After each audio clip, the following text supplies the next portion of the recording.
Once upon a time, a lion was sleeping peacefully in the forest. Suddenly, a little mouse ran over his body.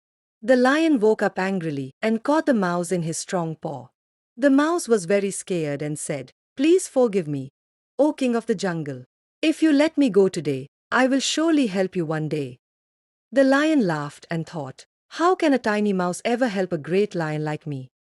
But he was kind and let the mouse go free. A few days later, the lion was caught in a hunter's net. He roared loudly, but he could not break free. Hearing his roar, the mouse came running. The little mouse quickly began to gnaw the ropes with his sharp teeth. Soon, the lion was free. The lion thanked the mouse and said, "You are small, but you have helped me.